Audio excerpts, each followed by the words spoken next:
सोचिए, एक ऐसा नौजवान जिसके चेहरे पर नूर हो, जिसकी आंखों में शर्म हो और जिसके दिल में सिर्फ अल्लाह का डर हो।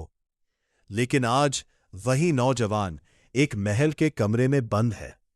दरवाजे एक एक करके बंद हो रहे हैं और हर बंद दरवाजे के साथ खतरा बढ़ता जा रहा है। और सामने खड़ी है मिस्र के अजीज की बीवी जुलेखा, और वो धीरे से कहती है, आज तुम मेरे बिना यहां से नहीं जाओगे। यही था हजरत यूसुफ अलैहिस्सलाम का सबसे बड़ा इम्तिहान। यूसुफ अलैहिस्सलाम बचपन से ही पाक थे। उनकी जुबान पर सच था, उनकी निगाहों में हया थी और उनके दिल में ईमान की रोशनी थी। लेकिन उनकी जिंदगी आसान नहीं थी। भाइयों ने हसद किया, उन्हें कुएं में फेंक दिया और फिर एक काफिला उन्हें निकालकर मिस्र ले गया। वहां यूसुफ अलैहिस्सलाम को एक महल में लाया गया और उसी महल में उनका सबसे बड़ा इम्तिहान छुपा था। जुलेखा दौलत वाली, ताकत वाली और अपने हुस्न पर घमंड करने वाली।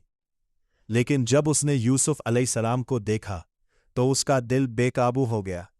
उसके दिल में चाहत जागी और चाहत धीरे धीरे जुनून बन गई। महल का एक कमरा, चारों तरफ खामोशी, दीवारों पर परछाइयां और हवा में इत्र की तेज खुशबू। जुलेखा ने यूसुफ अलैहिस्सलाम को अंदर बुलाया और जैसे ही यूसुफ अलैहिस्सलाम अंदर आए, धड़ाम पहला दरवाजा बंद, फिर दूसरा, फिर तीसरा, फिर चौथा। अब कोई रास्ता नहीं बचा था। जुलेखा ने आगे बढ़कर कहा, अब तुम मेरे हो। लेकिन यूसुफ अलैहिस्सलाम अल्लाह के चुने हुए बंदे थे। उन्होंने जुलेखा की तरफ देखा तक नहीं और कांपती आवाज में कहा, मैं अल्लाह की पनाह मांगता हूं। और फिर यूसुफ अलैहिस्सलाम तेजी से दरवाजे की तरफ भागे।